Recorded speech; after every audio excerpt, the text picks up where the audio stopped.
Hello, readers, and welcome back to Quarantine Literacy. I'm so glad you're joining me again. We are going to spend the week talking about a really tricky topic. Last week, we had a lot of fun doing our dramatic character voices. Much of that week was actually pre-recorded because it was my final week of school. So I knew I wasn't going to have a lot of time, and so I pre-recorded a lot of those videos. But something really big is happening in our country and started happening last week. It's been going on for hundreds of years, but it's sort of come to a tipping point. And so I want to discuss the issue of racism with you. It's a really tricky topic to discuss for kids and even for adults.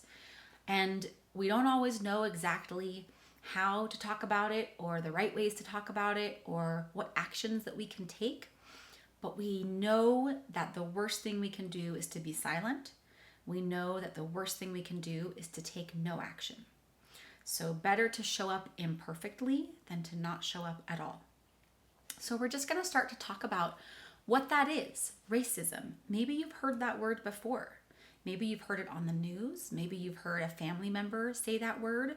It's a really important word to know. Personal racism looks like one thing, right? The idea instilled in a person that people are not all equal, that someone could be more or less human, more or less worthy, more or less intelligent just because of the color of their skin. What a ridiculous idea. Don't you agree? But some people, believe it or not, hold on to that belief.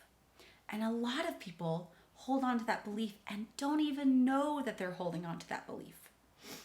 When I was a kid, the way that racism was explained to me was that either you believe that people are all equal or you don't.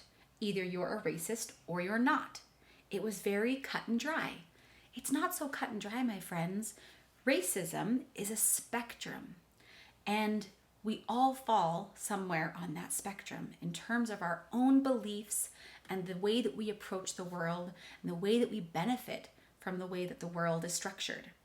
So that is personal racism.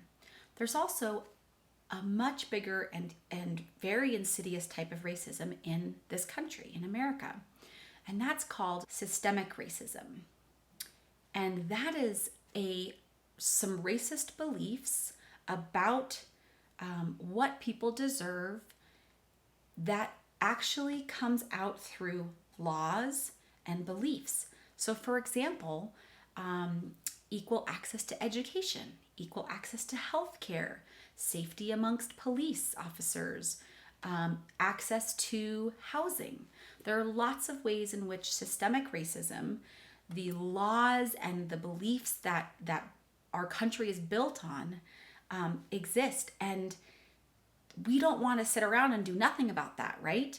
And sometimes doing something about that systemic racism means that we have to acknowledge those parts in us, even if we believe so wholeheartedly that we are good people. We have to acknowledge the parts in us that are benefiting from that systemic racism. So this is really challenging, you guys, and this is not one conversation. This is a conversation that we will have again and again this week, and that you should continue to have with the people around you. Ask questions and look for answers. Read books and educate yourself. So I'll end there for today, and we're going to begin our first book, which is called Brave. And this is a book by Stacey McAnulty. It's illustrated by Joanne Lew-vriethoff. And I like this book to start the week because when we're talking about combating racism and we're talking about looking inside ourselves and looking at our country and the way that it's run, we have to be really brave. We have to be brave enough to face the realities that are inside of us and that are outside of us. A brave kid seeks adventure. So we don't just stay in one place. We want to explore the world around us. A brave kid has super strength. And we don't just mean muscles, right? You mean super strength in our brain, like being able to play chess? That can be considered strength too. Strength is not just measured by muscle mass. And a courageous heart. So, somebody who's checking under the bed for maybe their sibling. And courage can come in many different forms. Courage could mean standing up for someone. Courage can mean asking difficult questions. Courage can mean saying things even when they're difficult to say. A brave kid leads the team. Don't be afraid to be the first one in your family to bring up racism. It just means you're brave if you can acknowledge that it's a reality in this world. And all of us, even you kids, have an obligation to make the world an even better place than it is now. A brave kid never gives up. So here's a kid who's trying to finish this race and everyone's cheering for them. A brave kid answers the call of duty, right?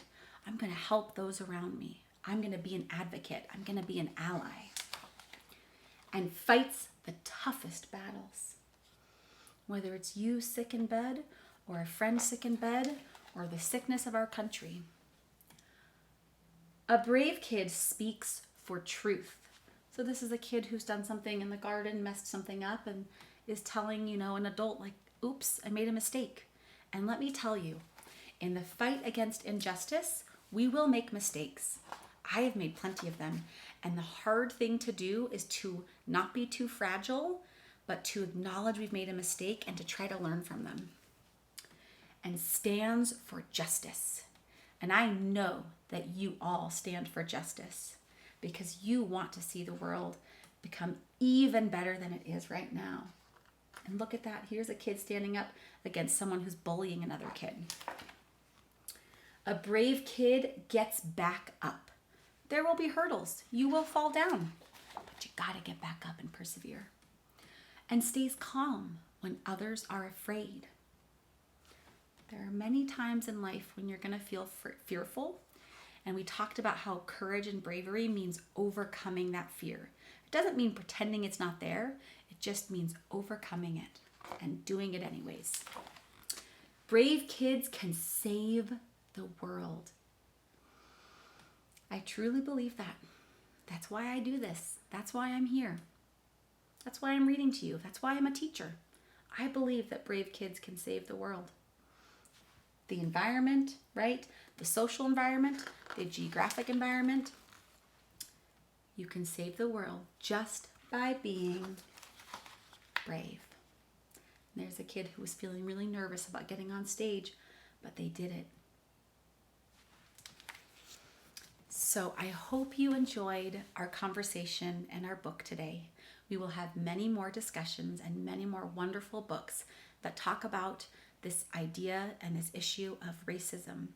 I hope that you'll have conversations with your family today, and I hope you'll continue the conversation. I believe in you. You are brave. Bye.